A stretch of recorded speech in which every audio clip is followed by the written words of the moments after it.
Disclaimer. This video contains intense and frightening content meant for entertainment purposes. It may include scenes that some viewers may find disturbing or unsettling.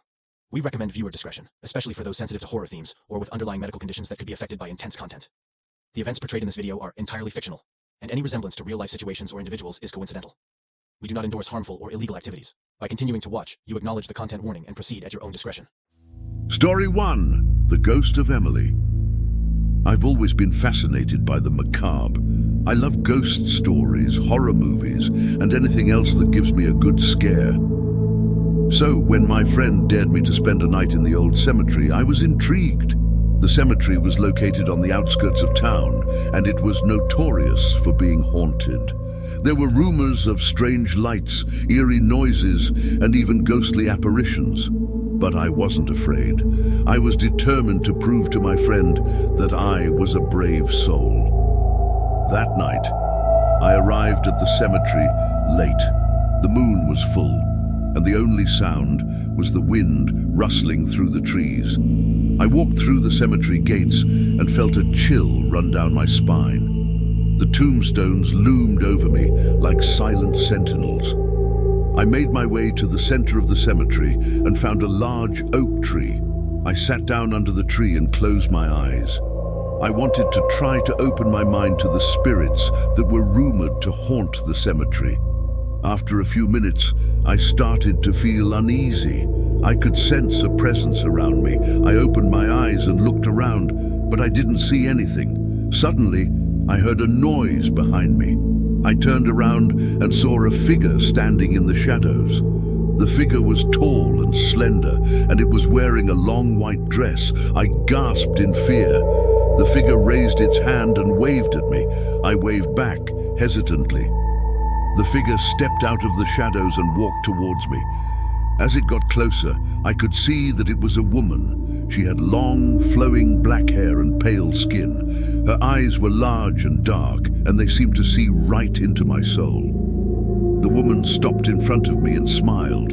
She had a sad smile, but it was also beautiful. "Hello," she said. "My name is Emily." "Hi, Emily," I said. "My name is Alex." "I'm glad you could make it tonight," Emily said. "I've been waiting for you." "Waiting for me?" I asked. "But why?" "Because I need your help," Emily said. "I'm trapped here in this cemetery. I can't move on until I find someone who can see and understand me." "You want me to help you?" I asked. "But how?" "You need to find my grave," Emily said. "Once you find my grave, you need to say my name 3 times. That will break the spell that is keeping me trapped here." "I can do that," I said. "But where is your grave?" Emily led me to a small tombstone in the corner of the cemetery. The tombstone was old and weathered, and the inscription was barely legible. "This is it," Emily said. "This is my grave." I stood in front of the tombstone and took a deep breath. I closed my eyes and said Emily's name 3 times. "Emily," I said. "Emily. Emily." When I opened my eyes, Emily was gone. I looked around the cemetery, but she was nowhere to be seen. I walked back to the oak tree and sat down. I felt a sense of peace and satisfaction. I had helped Emily, and now she was finally free. I got up and started to walk back to the cemetery gates. As I walked, I felt a hand on my shoulder. I turned around and saw Emily standing behind me. "Thank you," she said. "You've helped me more than you know." Emily smiled and then disappeared into the night. I walked out of the cemetery and drove home. I was exhausted, but I was also happy. I had helped a ghost find peace, and that was something that I would never forget. I never went back to the cemetery after that night. But I still think about Emily sometimes. I wonder if she's finally found her way to the afterlife. Story 2. The Graveyard Stalker.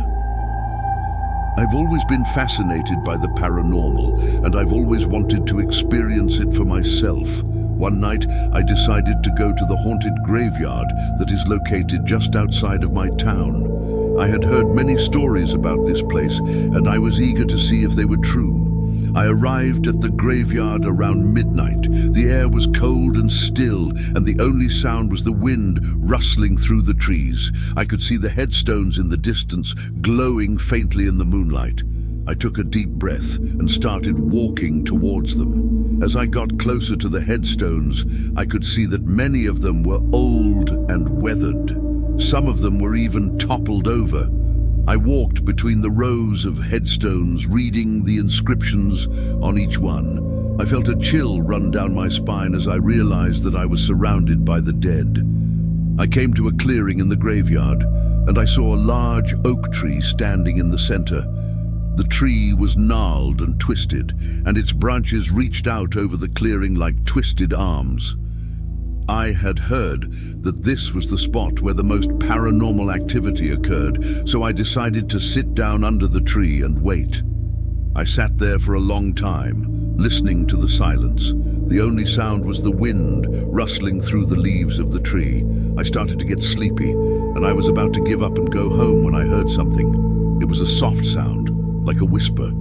I turned my head to listen, but I couldn't see anything. The sound came again, and it was louder this time. I could hear it coming from behind the tree. I slowly stood up and walked around the tree. There was nothing there. I looked around the clearing, but I was still alone. I started to walk back to the tree, but then I heard the sound again. This time, it was right next to me. I turned around, but there was still nothing there.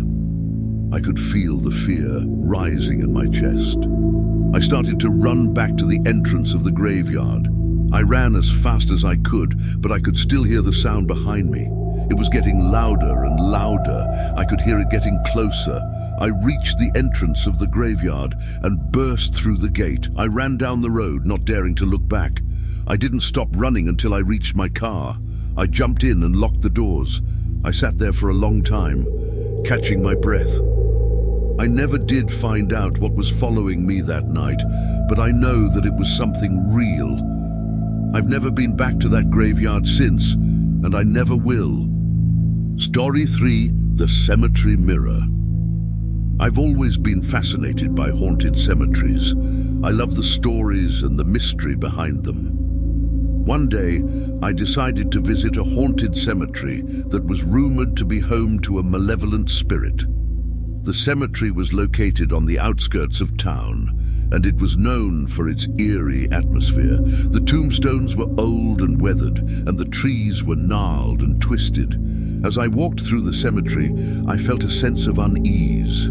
I couldn't shake the feeling that I was being watched. I looked around, but I couldn't see anyone. I continued walking, and I soon came to a large oak tree. The tree was surrounded by tombstones, and the moonlight cast eerie shadows on the ground. I stopped in front of the tree and looked around. I felt a chill run down my spine. I knew that this was the place where the malevolent spirit was said to reside. I took a deep breath and started to walk towards the tree. As I got closer, I could see that there was a mirror hanging from one of the branches. The mirror was old and tarnished, and it was framed in black wood. I had never seen a mirror like it before.